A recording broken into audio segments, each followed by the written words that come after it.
about the Power Hour. Okay.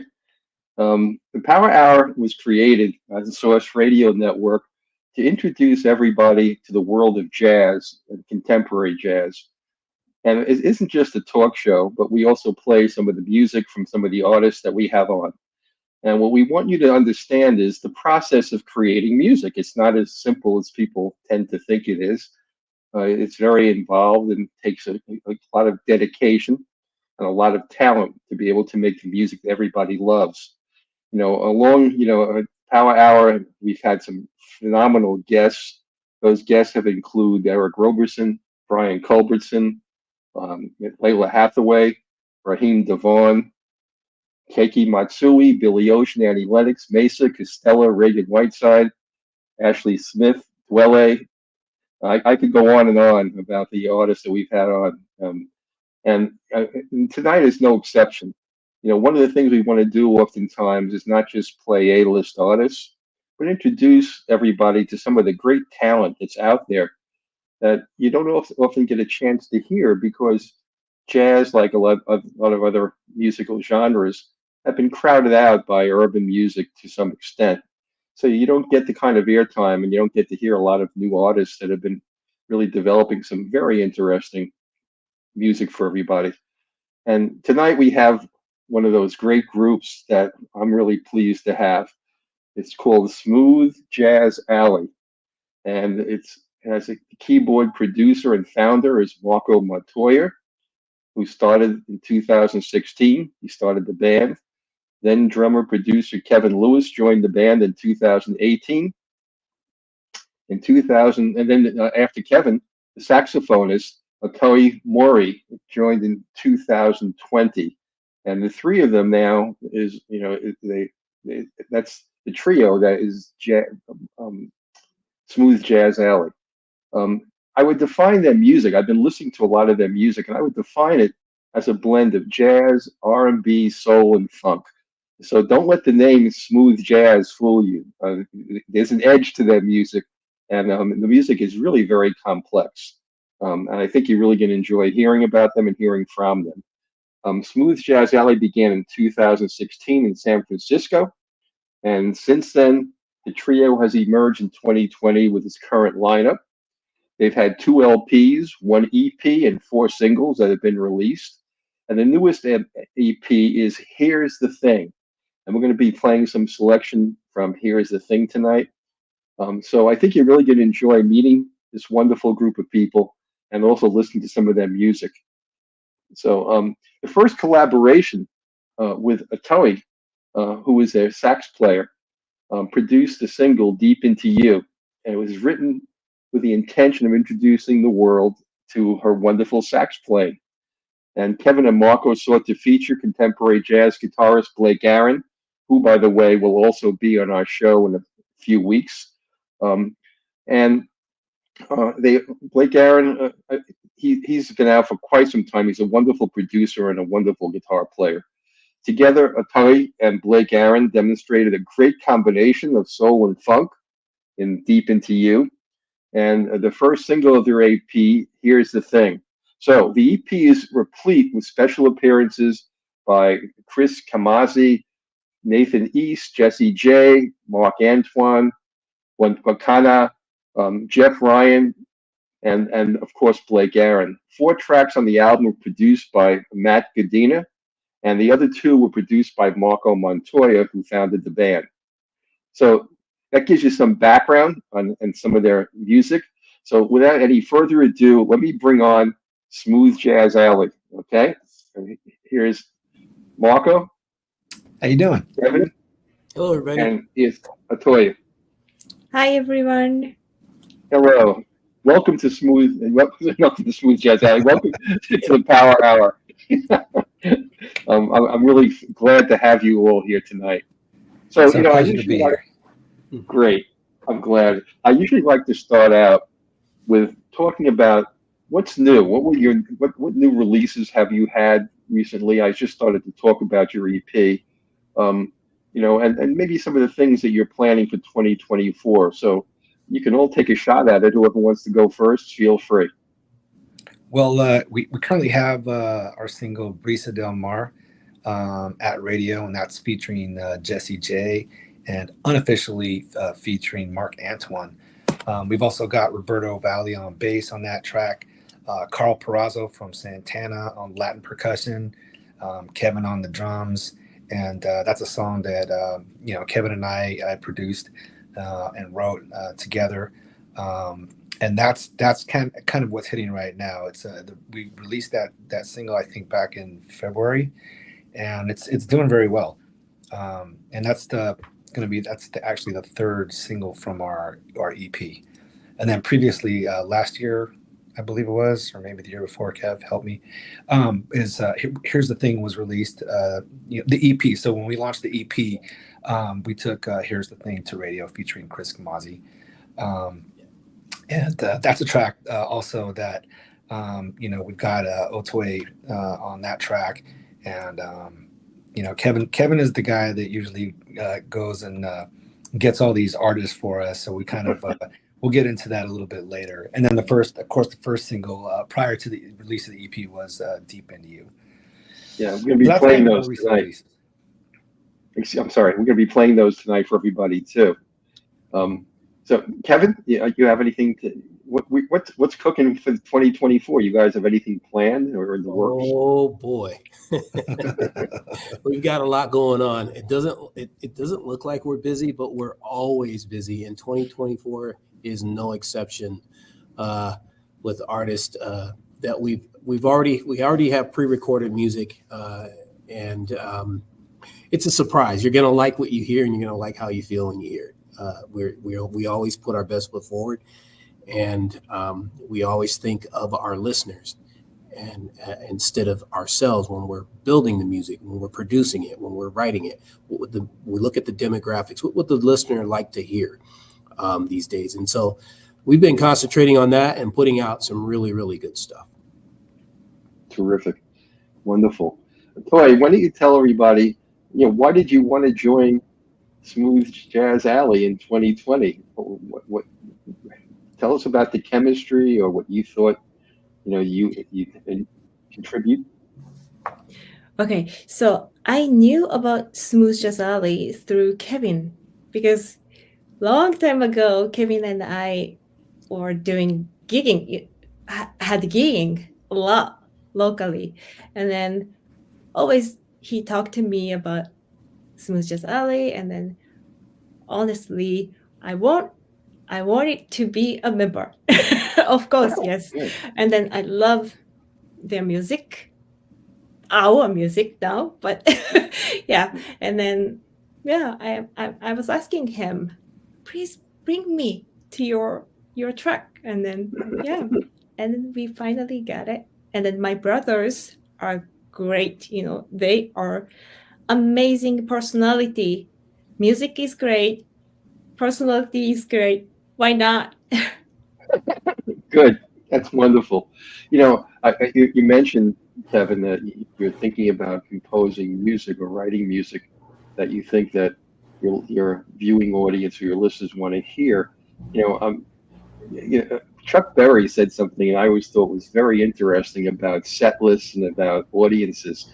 He was asked, how do you decide from all the songs you have what songs you think your audience wants to hear? And his comment was, I don't really care what they want to hear. I want to take them someplace they didn't know they want to go. And he said, that's the connection. That's the real connection, when you take them someplace they didn't even know they wanted to go. And, there's so many different approaches to how you even do a set list, or how you bring music together for a recording. Some are thematic, some aren't. It's just, I love having artists on because they all have a different approach to how they want to engage their audience. So, I thought I'd share some of that Chuck Berry legendary comment. That's a good comment. Isn't it? That he really wasn't concerned with what they want to hear. It's where he thought they need to go to be with him. But then again, you can actually have, in a funny way, there could be a connection to what Kevin said in that, just because sometimes when we're creating something, we don't know where it's going to go. And Yeah. one thing that we always say, and actually Kevin was the one that first said this to me when we were doing the second album, was every track has to be radio friendly. Now, what does that mean? Radio friendly is it has to be a certain quality that's going to grab, people's attention. That's, considerable enough, for radio play. So I never thought about anything like that, before Kevin came and joined us. But, that's something that now is ingrained, I think, in all of our heads as we, step forward, with anything we're actually touching. So sometimes we don't know where a track's going to go. We're working on a track right now, and I started the track, and Kevin kind of took a turn, and now it's having its kind of life of its own. It's heading in another direction that sounds amazing. So, but again, it's got to be radio friendly by the time we're done. Well, radio friendly is getting down to 2 minutes. Yeah, that's another challenge. It's hard to tell a story. It's hard to tell a story in 2 minutes. Don't get Kevin started. I'm not good with that conversation. I just, when we get into something that we're creating, we want it to really move and go on and give you enough, the listeners, a chance to enjoy it. I don't necessarily want to cut a track off at 2 minutes, 4 minutes, 5 minutes. If I could have it go 10 minutes without boring you, I would. But that's the thing. Jazz is improvisational. If you it's hard to be improvisational in 2 minutes, because there's a structure to the music, so you have to maintain the structure and the improvisational component.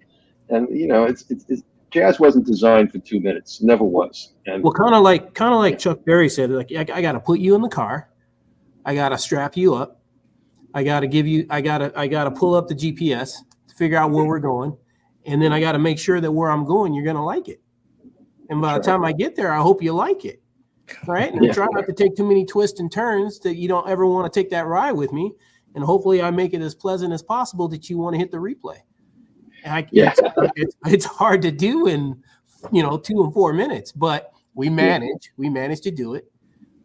Actually, we let the reels turn. We let the reels go, and then we pull it back to the minutes that radio is desiring these days. But it is a very, very hard fought thing that we do. And it's because we're passionate about what we create and what we love. And we're passionate about our fans that we've gained.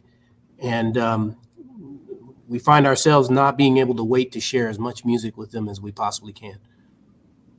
Sure. One of the reasons why I founded Source Radio is I don't care if the song is 12 minutes or 4 minutes. It's irrelevant to me. It's the composition and the value of the music. And, so, I have 60,000 songs every 2 months that rotate. So you never hear the same song really twice, not likely. And now your music is in my rotation. I don't know if I shared that with you, but it's in my rotation. Oh, thank you. Now, a daily rotation. So people are going to be hearing that. And I want to create a platform for artists where they can come and be who they are. They don't have to be who I want them to be. That's wonderful. Yeah. So that's why I found Smooth Jazz Alley. When I heard the music, I said, wow. I mean, these cats can play. This is really good stuff. And I love the compositions too, Marco, I got a question. The name is Smooth Jazz Alley. It really struck me when I listened to your music. Like, I don't get it. I don't get the name because it's really so funky and there's so many different components. Tell me about the origins of the name. Well, the name didn't take a lot of thought to it.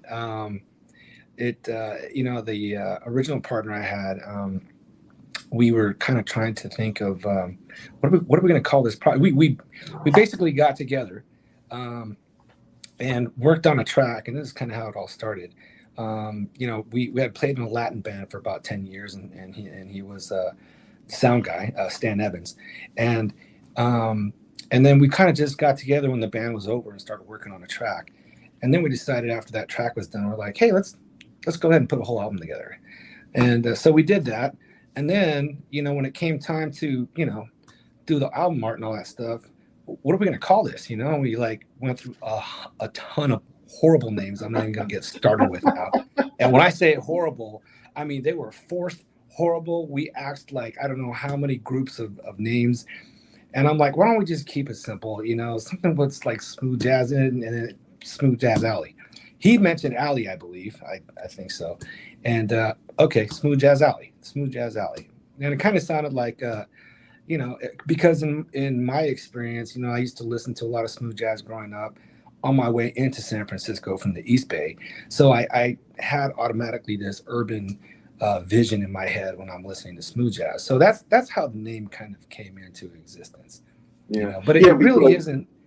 If you think about smooth jazz, though, smooth jazz is it's kind of a gumbo of I don't know how many different genres, because there's some that have a jazz element, there's some that have a funk element, there's some that have an R&B element, some of them have a pop element, depending on who you're listening to. And I grew up listening to a lot of R&B, and that's why I think when I first heard smooth jazz when I was in my late teens, I was like, wow, this is kind of cool. And so that's kind of how it came into existence. Yeah, to me,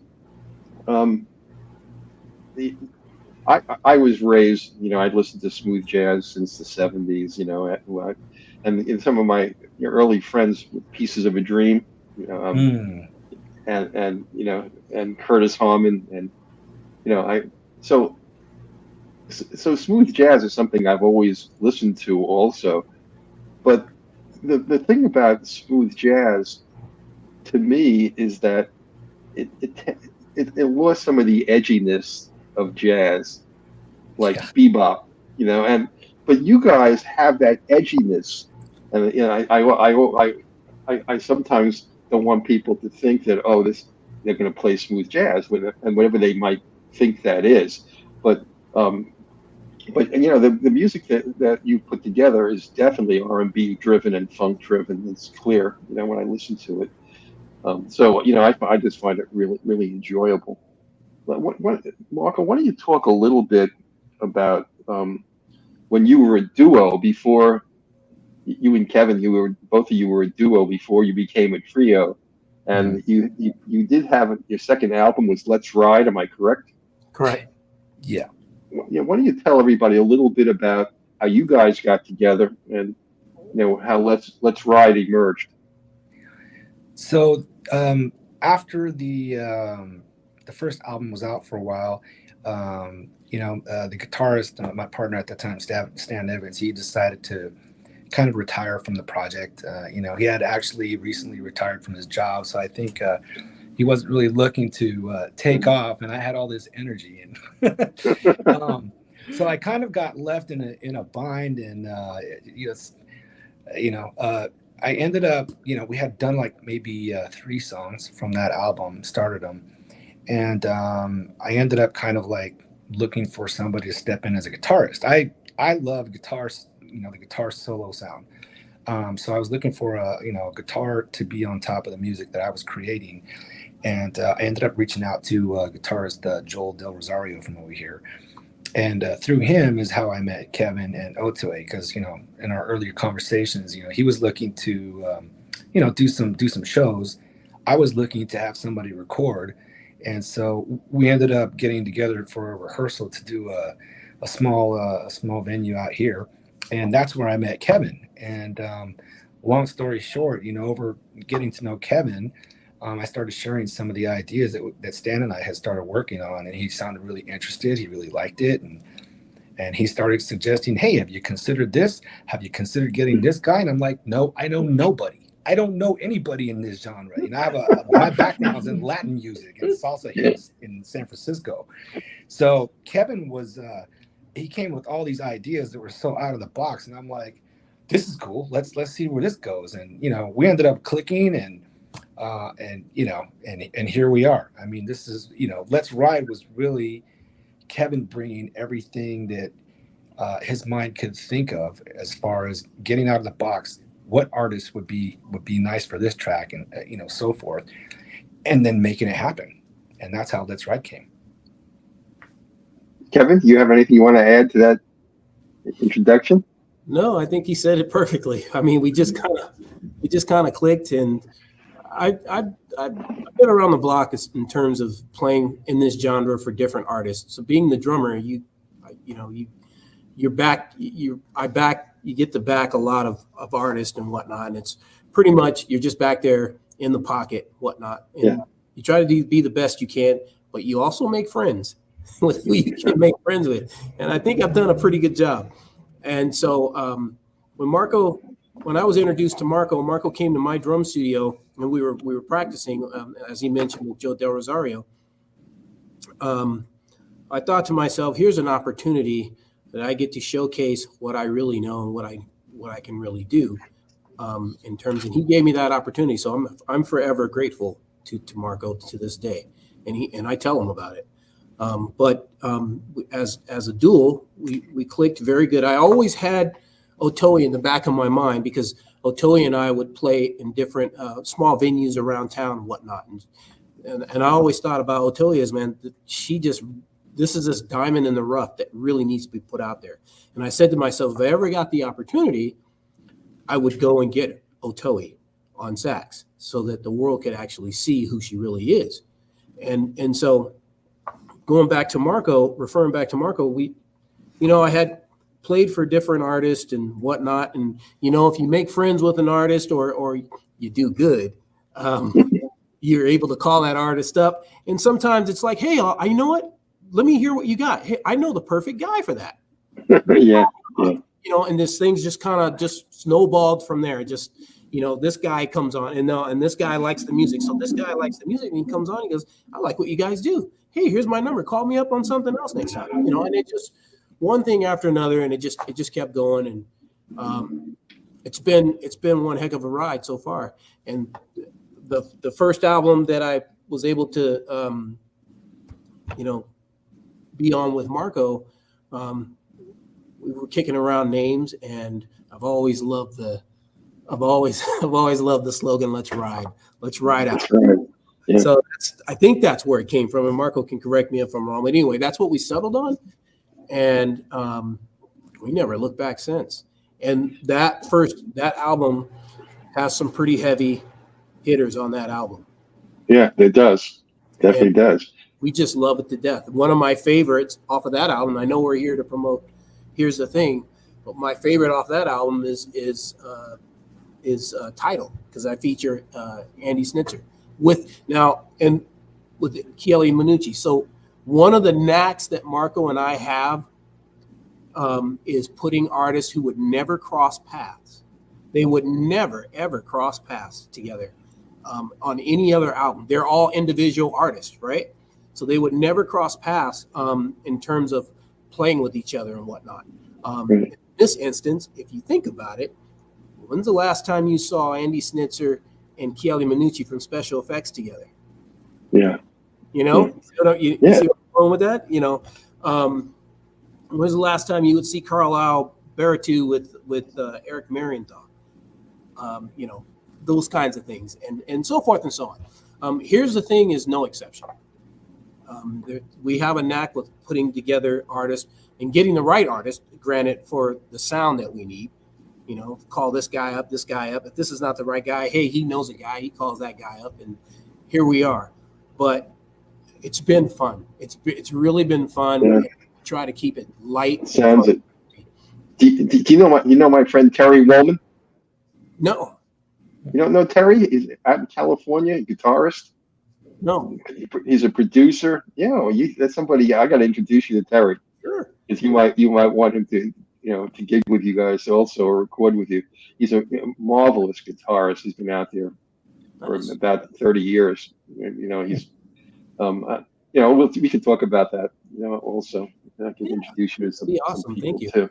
Yeah. When you brought on Otoe, I'm curious. Marco, you started out. You had a guitar player. So now are you planning to expand the band to bring in any strings? Is that in the work? Is that something you think about, or we going to remain a trio? What's the deal with that? I can tell you we honestly haven't talked about it, but I can also tell you that what we've done just with us three, the chemistry that we have when we play live, the chemistry that we have when we're working together in the studio, the chemistry that we have when we're on a conference call or on a Zoom conference. I would honestly think it'd be really hard to. I'm not going to rule it out to have anybody. We're kind of like a family now at this point, and we're all very protective of each other. I can't see it going any larger than what it is now. So, and the sax element, that was something I toyed around with, because one of the 3 songs that Stan Evans and I had worked on before Kevin joined was Bay Breeze, and I had a saxophonist, local saxophonist out here, lay some tracks on there, and that's really the first time I ever thought about introducing sax to the music that I was doing, because I wanted it to be guitar based in the beginning. So, and now it's just especially with Otoe sound, it's turned into something I didn't see coming. So it's been a great ride. Oh, That's great. thank you. Just so you know, Otoe, one of my probably my favorite instruments, saxophone. I love I love how what the sax brings to a musical ensemble. It just has a bluesy, wonderful feel for me. So let's start off playing one of your tracks. I want everybody to hear your music. That's partially why we're here tonight, to introduce your music to people too. So I want to start out with "Here's the Thing" featuring Chris Camazzi. So who wants to talk about the backstory on that song a little bit? Which one of you? Kev? Yeah, I think we both actually could talk about it. Yeah. So we came up with this track with the help of Matt Godina, who's a producer that we turn to every now and again. And Matt's done some really great stuff for us. And Matt has played for a lot of people. And so he had this track. We brought it into the studio. We thought about it. It kind of had a gospel feel, and it kind of had an in your face, and we needed the right guitarist. And Marco has always loved Chris Camazzi. I hadn't really thought about Chris Camazzi and really hadn't paid much attention to him. But then going back, when Marco turned me on to him and going back, I'm like, oh, that's who that is. That turns out I'd been listening to Chris, not knowing who Chris was all this time. And Chris has been with Dave Koz. He was one of George Benson's biggest rivals back in the day, him and Al Jarreau. And so long story short, Marco turned me on to Chris, and we figured out through a friend, like I mentioned, Marco had an in through a friend who had worked with Chris and whatnot. And I said, okay, it's time for Kevin to go to work. So I got the contact from Marco. I called up Chris. I don't know how that went. We either both did, or we left a message, just fooling around in the studio one day. And sure enough, Chris got back to us. And it has been magnificent ever since. And I didn't know that Chris was really close to us. I thought this guy would have been in, back east somewhere, or, somewhere not in this state. Turns out he's right here in Northern California, and voila. And I'm talking in driving distance. So that's great. Yeah. And so Here's the Thing was born with Chris on sax. And then we have another Chris on guitar. You know why I said sax is because I was thinking of Michael Parlett. I was just about to get it. And so Michael Parlett is a producer and an arranger, and he owns Solar Radio down in Southern California. I know it well. So Mike got involved, and he actually engineered and did the mixing for us and mastering. We do a little pre-engineering, and Marco is great at it, and I tell him all the time, he's one of the unsung heroes of engineering. So our stuff goes out, it's almost pre-engineered, so we know how we want it to sound once we take it to a studio and get it, engineered and mastered. And so kind of went off in a tangent there, but Here's the Thing is one of those tracks where we just let Chris Camazzi go. Be Chris Camazzi, and that's the thing. When we get an artist, be who that artist is. That's the reason why we reach out to that artist. Right. It's the sound we're looking for. So we give carte blanche to most of our artists and say, hey, do your thing. Here's the melody we were thinking about, but do you. Do you? Yeah. And what you hear is what we got back. I'm curious about some of your backgrounds. Have you had formal training in music? I've never had formal training in music. It was just a love. When I was a kid, so a little tidbit about me is I've always wanted to be a saxophone player. It was my favorite instrument. But I grew up in a very poor family and we couldn't afford that. So I was beating on oatmeal boxes, the old soap powder boxes and trash cans and whatnot. And thus the drummer in me was born. And that's how I ended up doing that. So I've never been. Now, when I got into high school or junior high and whatnot, I started taking music classes and whatnot and honing my skills and that sort of thing. And I learned how to read and write then. Only drum music. That's it. I can write drum music till the cows come home. But I can't do anything else. Everything else is natural to me and it's all by my ear. By ear. Yeah. My ear is the best thing about me, I think. Yeah, I had Jeff Bradshaw on, who's a trombone player, and Jeff told me his dad taught him to play the trombone by trying to emulate the words in the song. Yeah. Oh wow. So yeah, so he is very unique. He's not formally trained, but his playing, because he tries to emulate words with his trombone, it's just beautiful and it's so different and elegant. So your formal training isn't the all and be all. There's plenty of room for other kinds of improvisation.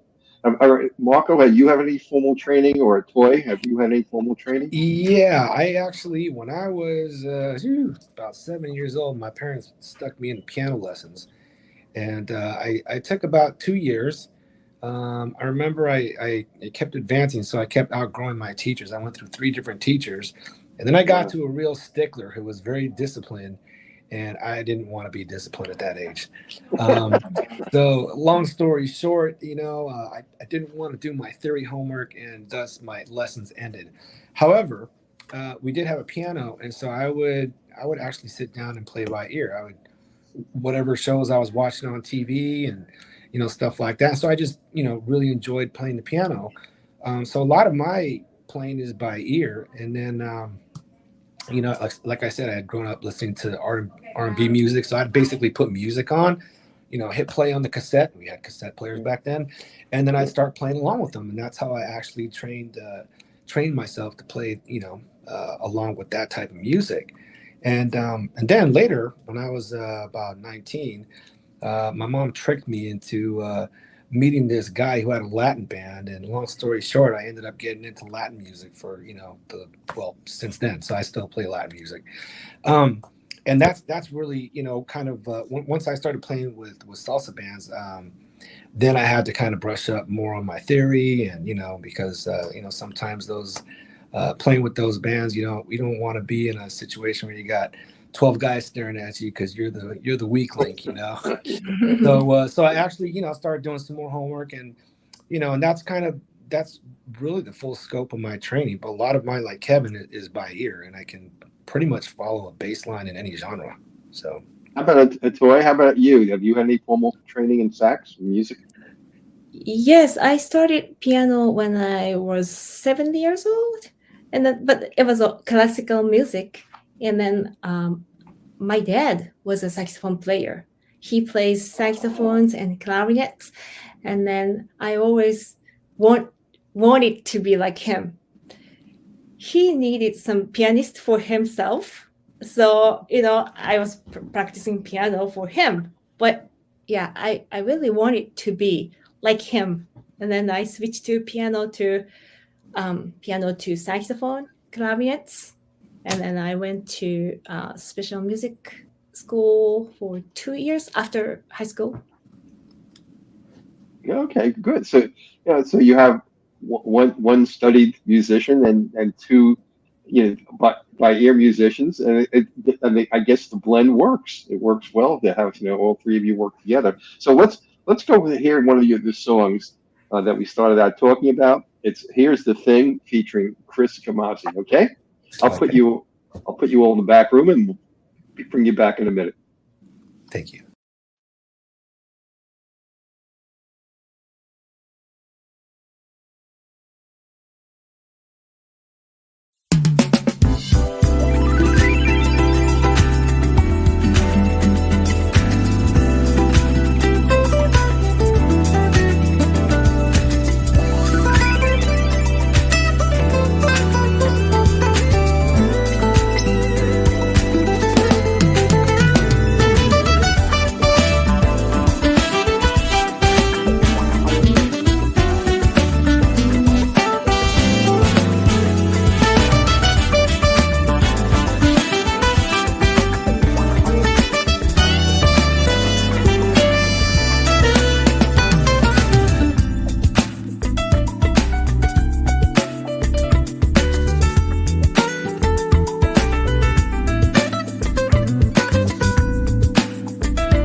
Well, that was great. I love listening to that.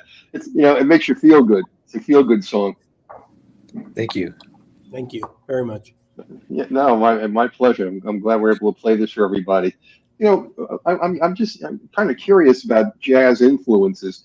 You know, of course, there's so many genres and subgenres. But Marco, why jazz? What drew you to jazz, and who were some of your early influences? Well, I grew up listening to grew up listening to my dad listen to traditional jazz. So he listened to a lot of old jazz. Um, you know, geez, I can think of a bunch of Oscar Peterson. Those type of from that era. Um, and so I always kind of had an ear for it. But it was really for me, smooth jazz was again, growing up to listen to R&B. It had an R&B feel in some of what as a pianist, we call the piano chords. And so I gravitated to smooth jazz. So and I listened to a lot of smooth jazz. I didn't really start listening to traditional jazz until many years later when I had more of an appreciation for it because I grew up with it. But I was first introduced to smooth jazz when a buddy of mine, John Manning, gave me a George Howard CD, and I popped that in and I was like, whoa, man, I didn't know what to expect. Never heard of him. I actually made fun of him, like, what the hell is this, dude? Like, you know what I mean? But it actually that's what got me started. And then I found a local station out here in San Francisco that was playing that genre of music, and I would just listen to it over. So in the early years, I would say Jeff Lorber's probably like my favorite artist. I listened to a lot of his stuff. He's been around for a very long time. A lot of his fusion work was really interesting to me. Just how he kind of put together different ideas with different genres. And then he also had some R&B crossover stuff. One of the first songs I had heard from him that I didn't know he produced was a song from Karen White. The she's an R&B artist, Mhm. Facts of Love, and I remember hearing that on the R&B station out here. I didn't know it was Jeff Lorber, until way later. But I'm a big fan of his music. Definitely love a lot of George Howard's music. Was very fortunate to see him in concert before he passed away. Art Porter, but the Art Porter album I loved was produced by Jeff Lorber. I started gravitating to music that had a sound, and when I later did the research, a lot of this music was produced by Jeff Lorber for other artists, saxophonists, guitarists, and that's what drew me to Chris Camazzi. Is that he had an album, I believe, back in 2000 or 2002 that was produced by Jeff Lorber, and I didn't know that till I bought the CD. So a lot of music that I gravitated to was music that was produced by Jeff Lorber, and music from Eric Marienthal, and all these artists that were that we've grown to known as these big artists A-list now. I was listening to them Sure. like 30 years ago.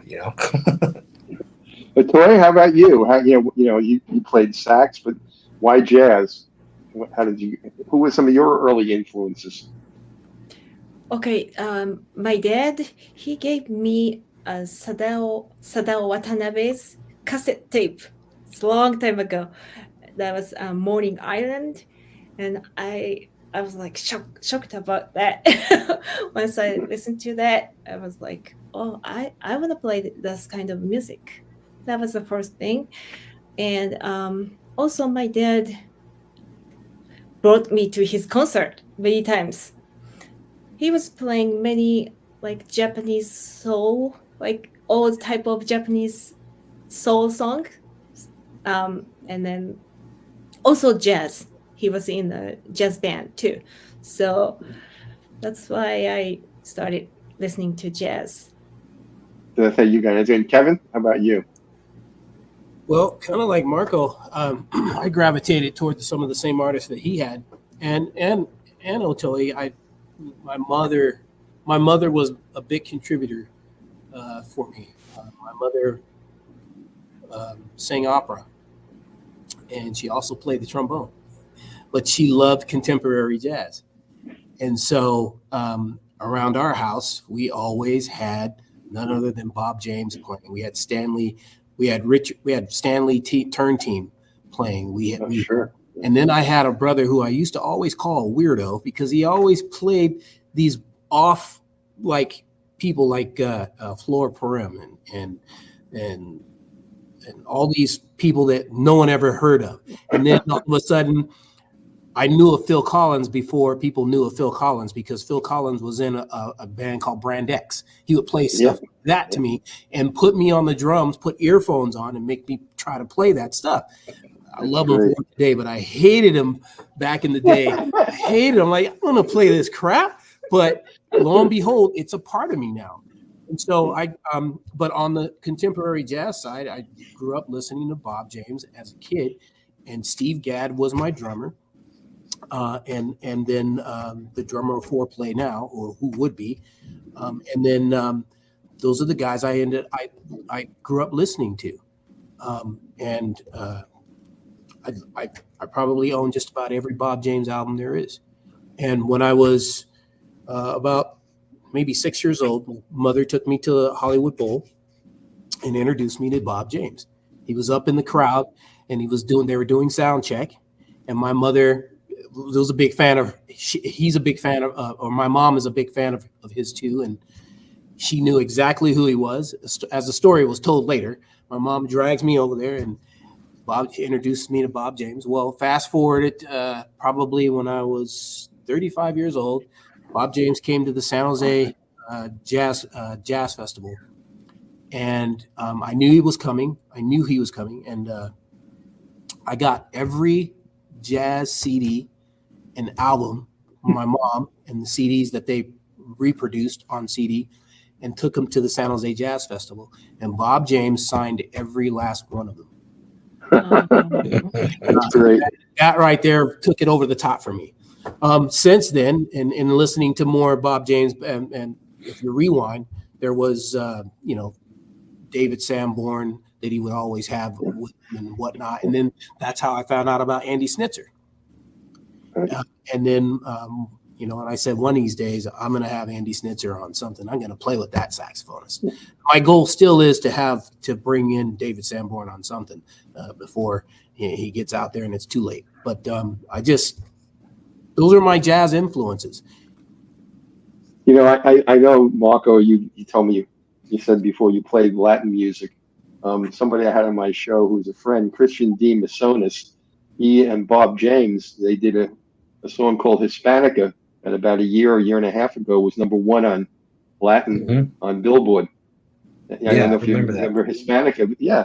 And Christian wanted to play with Bob James, and he was talking to a radio show jock in the UK, and the guy asked him, who would you like to have on your new CD you're putting out? And he said, Bob James.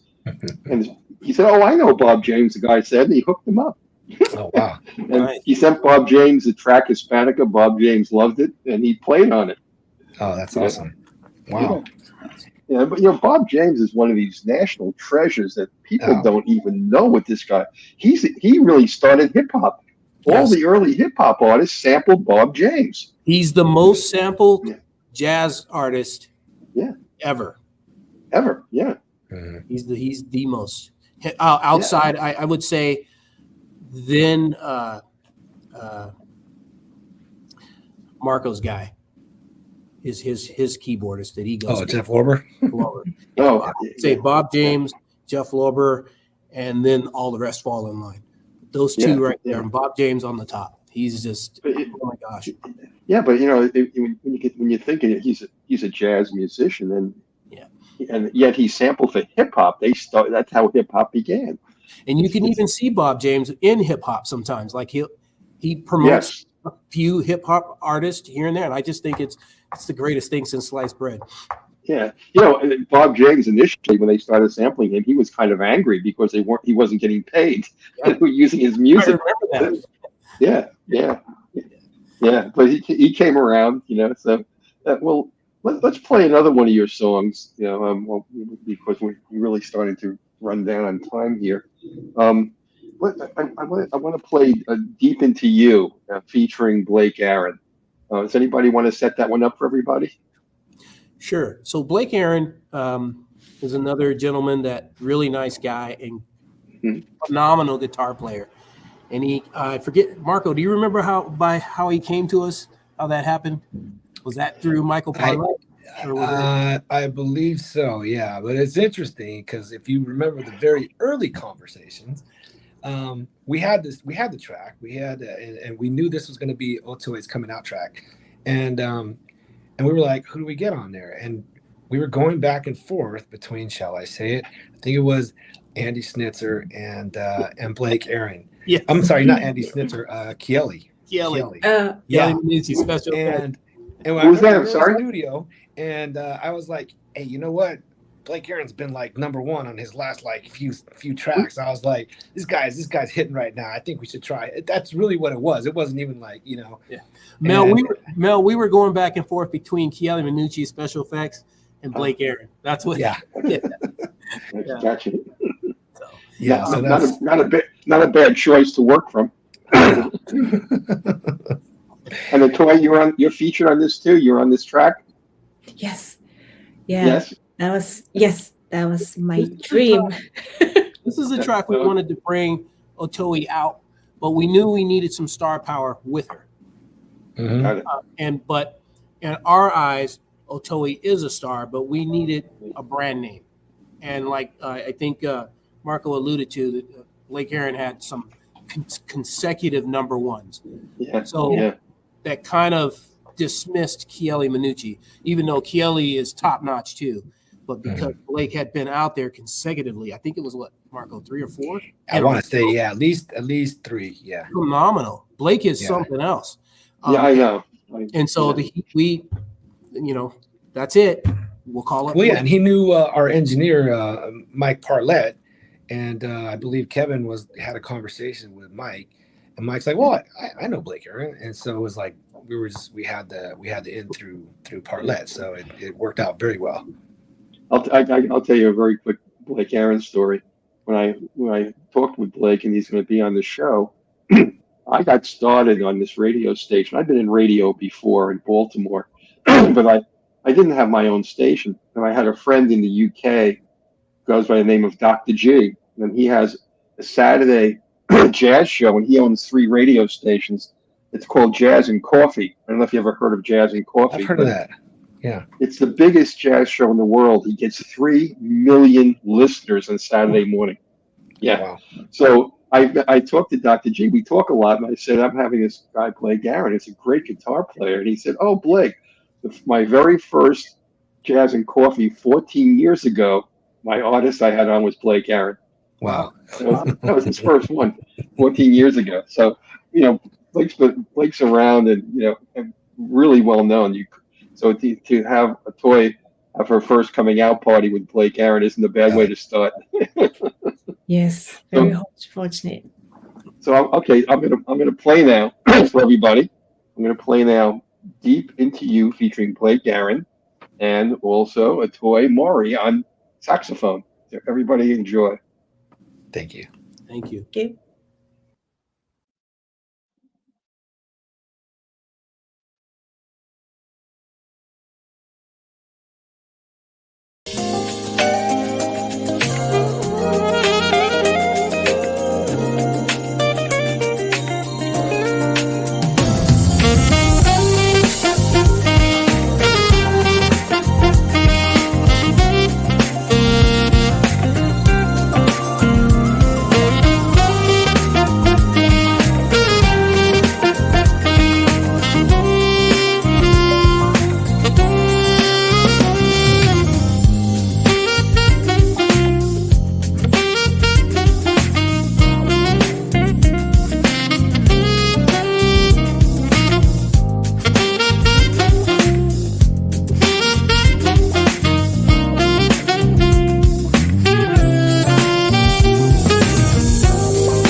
That's Tori. I got to tell you, that is some great sax playing. Thank you very much. Really, really terrific. In fact, it reminded me. This was the song I heard, the first song I heard from Smooth Jazz Alley when I said, I got to find out more about this group. Yeah, I didn't even know that Blake Aaron was the guitarist. So, but the song just, who did the arranging on this song? Marco and Kevin. I did. Yeah. Me and Kevin. The arrangement is excellent. It's an excellent arrangement. It's got a Friday night feel. Mm. Yeah. Mm-hmm. Yeah. And you mentioned David Sanborn, and Otoe, that has a David Sanborn flavor to me. Oh, wow. I've had Kamasi Washington on here also. Wow. I don't know if you guys know Kamasi. Yes, I've heard of him. Yeah, Kamasi is incredible, and he does jazz hip hop quite a bit, and does a lot of jazz crossover. But definitely, I heard David Sanborn in that the saxophone play. It was really excellent. It's a great track. A great track. I'm glad everybody had an opportunity to hear it. So I guess when it comes to arranging on your music, do you, Marco and Kevin, do you do it? Does Otoe get involved in that, or do you have outside people who do the production and the arranging, or all of the above? Who does your mixing and mastering? You do the mixing and mastering? We actually we may start doing that. The first album was mixed and mastered by a guy out here, Michael Lazarus. The second album, when Kevin came on board, was mixed and mastered by Carmen Grillo, from Big Surprise Studios in North Hollywood. And then the current EP that's out was mixed and mastered by Michael Parlett. And so, when it comes to, creating and arranging, before Kevin came on board, I exclusively did a lot of the, producing the music and arranging. But then once Kevin came on board, Kevin's got a real producer mind, and he's an untapped resource. Nobody really knows how much he really brings to the table. And when I realized that, right away, with a lot of the input that he had on the tracks that we had already developed with my former partner, I was like, wow, this is cool. And he also had a connection with Matt Godina, a producer out of Southern California, who's produced for many of the smooth jazz artists that are out there now. And so it's kind of like a mixture. Sometimes I'll start creating a track, and then Kevin will have a conversation with Godina, and then next thing you know, we're getting a track from Godina, and it's kind of like, hey, do you like this? And we pretty much love everything that he does. So some of the tracks are produced by Matt Godina, and some of them are produced by now Kevin and I kind of do what we call the framework, the music that's behind everything. When it comes to the writing, that's where Otoe comes in, and she's really helped with as far as writing, like the lead, the melody, and so it's kind of a collaboration at this point, wherever the track originated from. Once it gets to the place where we're going to start actually putting a melody on top of it, a lead melody, that's where we all three come together. Otoe will lay down a sax line, and Kevin will be like, that's cool. Let's take this out, but can you do this? And that's where his singing comes into play. He'll sing something, he'll have Otoe play it. And it's like, it's just this magic that starts happening. Or if I hear something, I'll be like, that sounds cool, but how about this? And sometimes it works, sometimes it doesn't. But just really between what Otoe and Kevin can do is amazing when you're coming up with a lead line. And so my strengths, I believe, are more with creating the foundation, and Kevin can join in and help that. But I've never really been too much of like creating the actual lead. I've done it, but what I see them do is, to me, is like, wow, man, that's their strength. You know what I mean? Otoe, do you do the charting? Do you chart for everybody, or charting the music? Charting. Mhm. Charting. Yeah, you do it. That's what you do. Mhm. Okay, so she's become an integral part of the process of Oh putting yeah, this music out. Yeah, that's Absolutely. great. yeah, definitely. That's great. Thank you. Wonderful. We're running out of time, and I really hate to rush, but I want to get to the next song, um, which is Brisa Del Mar. Yes. Why don't you tell us, somebody tell the audience a little bit about Brisa Del Mar? Go ahead, Marco. All right. Well, this track, I have a pretty big Latin background. I wanted to create a track that kind of fused smooth jazz with a tropical feel. So I play salsa, and I wanted to have some type of a salsa element there. And I told Kevin when I first, created the shell of the track, which he absolutely loved. I was like, I would love to get like Jesse J and Mark Antoine on a track. Mark Antoine, has some amazing, acoustic guitar feel, and he does a lot of this music that has this type of tropical vibe. And I was like, and Jesse J is an awesome saxophonist. I want to get her in on this and just see what we can put together. I didn't know it was actually going to happen. I just told Kevin that, but he made it happen. And it was interesting because what I did write on this song, and I don't remember, Kev, if it was the verses. I think it was that I had verses that I had written as far as the melody, and I had literally had brain blockage. And Kevin came in, and he's the one that wrote the hook. Again, he just comes out of left field with these ideas, and it just takes. So that's kind of how it came together.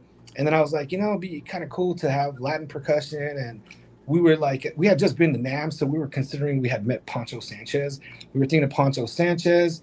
And then I told Kevin, well, I know Carl Perazo Santana. He's like, well, let's try him. And I'm like, well, let's see who else you can come up with, because Kevin's got all these amazing ideas for all these different artists.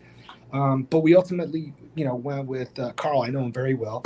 I played with him out here before many times. And so he came in, did the Latin percussion.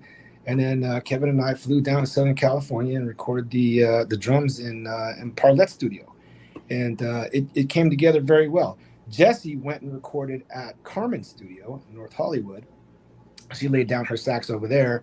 And then Mark Antoine, I don't know where he's at. He might have been in Europe at the time. He recorded and he sent his tracks over. And that's how this song came together. Oh, and don't forget, Jesse also laid down the flute. Oh, yeah. The flute also. Terrific.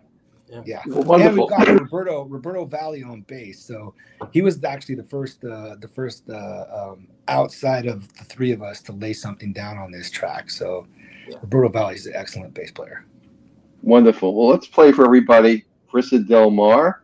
And this is a song that is from Smooth Jazz Alley, Brisa Del Mar.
great track, great song. Thank you. Love it. That's really terrific. You know, we're really running out of time, and I've enjoyed talking with all of you so much. Let's go to your last song, and then we'll talk for a few more minutes and wrap up. We're running over already. The last song I want to play is Whatever You Like, featuring Nathan East. So how about Kevin, anybody want to say a few words about the origins of that song? Yeah, well, we had this idea. Again, Marco and I were heading down to Southern California to the NAMM show, but then we were at the NAMM show, and I didn't run into them, but I saw Lee Ritenour and I saw help me, Nathan East. Bro. Nathan East. Oh my gosh, I saw Nathan East, and that's how he acted when he saw Nathan. Yeah, I was totally like, I was thrown for a loop. So I put my hand in front of Marco, and we're walking side by side, and he goes, "What?" And I go, "There's Nathan East," and so we stood there and stared him down, like we literally stood there.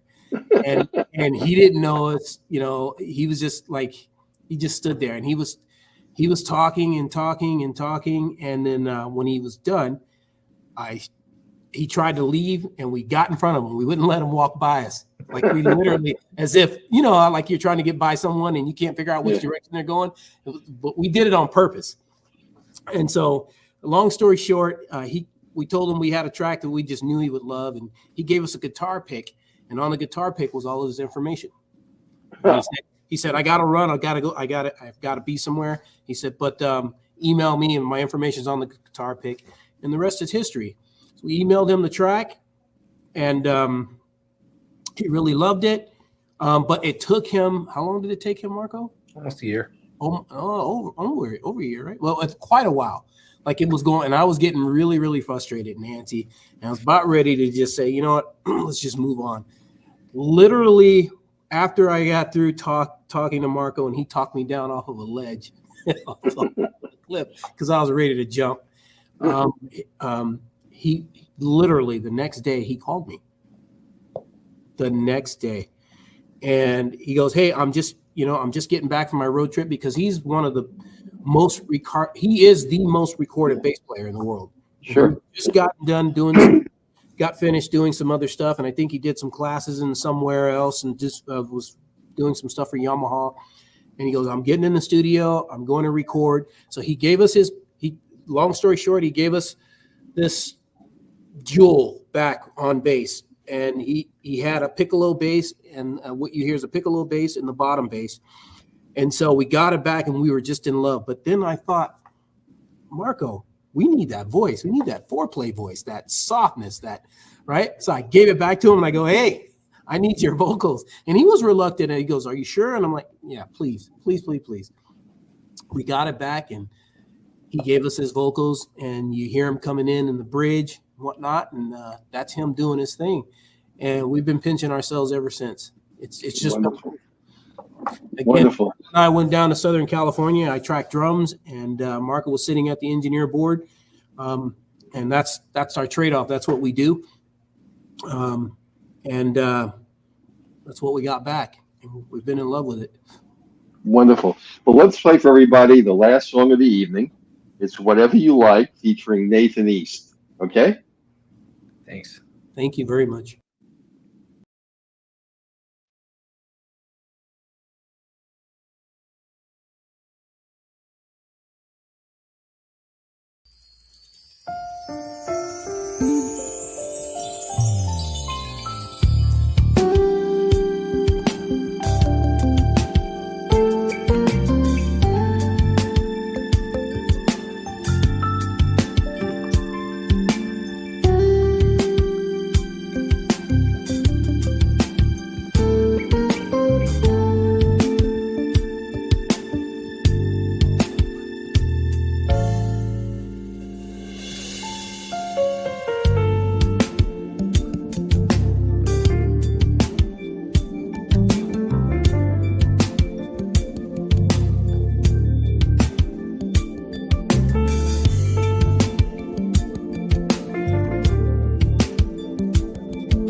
great song. You know, I want to end this with what, in your mind, what differentiates Smooth Jazz Alley from other jazz trios or other jazz groups? What is it that you think you're bringing that's unique? I have some thoughts on it. I'm curious what you think. Marco? I think a lot of we didn't really talk about this too much, but I think all of us, and I know especially with myself, we listen to a lot of different genres of music. I know I often refer to going back to growing up with R&B, but I listen to a lot of pop, dance music, all kinds of stuff, and I just have this well-rounded ear for what I consider good music in a lot of different genres, and I think that the approach that we take comes from what our ears are trained to hear. We're not in any one specific genre, and I think that that's kind of what you hear in our music. Kevin and I love the urban feel, so when you talk about edge, that might be what you're hearing is there's a wide spectrum of smooth jazz. There's like a really mild, almost elevator music type, and then there's this like super urban, funky, like heavy. And so Kevin and I kind of gravitate towards that urban sound. I listen to a lot of jazz that has smooth jazz that has that urban sound, and now Kevin does too. So we just have all these different influences going into this music, and I think that's kind of what makes it different. I don't know, Kev. I hear a lot of R&B in your music, a lot of it, and that's the left. That's to me the left side of smooth jazz. It's where I think a lot of the interesting work is being done. But go ahead, Kevin. I know our little sister over there is itching. She's just itching to talk because I gotta say this for her. She is super funky, super. Oh funky. Yeah. She loves. If you ask her what she likes to play, she'll just say one word: funk. That's it. That's it. Yeah. And when you see Otoe, and you're like, oh, what's she gonna do? Oh boy. Oh boy. Yeah. That sax is larger than life once she goes. And so I think all three of us, because I got a heavy right foot on the bass, and it'll always remain that way. And there's a funk side of that right foot, and so I think it, I dream it, I eat it, I sleep it, and it just comes out. And I think the chemistry that we have between all three of us, knowing that we want to be in this genre and what we want to try to make radio friendly, but yet, for our listeners, but yet still somehow, some way implement ourselves, it just works. Yeah. Like I said, I do hear that funk and I do hear that R&B, and I think that's where the most complex smooth jazz is taking place right now, and I think that's a good place for you guys to be, because I think you're really good at that. And I think you have a lot to say and a lot to give to people. So, Thank you. It's my pleasure. I've enjoyed the evening very much, and I hope I can have you back on the next time you have some music dropping. Think of me and let me know. It's coming. Oh boy, is it coming. Stay tuned. Wonderful. Well, look, we have to wrap up, and I want to thank you. Otoe, thank you so much for spending time with us today. Thank you so much for inviting us. It was my pleasure. And Marco, Kevin, everybody, it was nice meeting everybody. Thank And you. we'll be back again soon. So everybody take care, okay?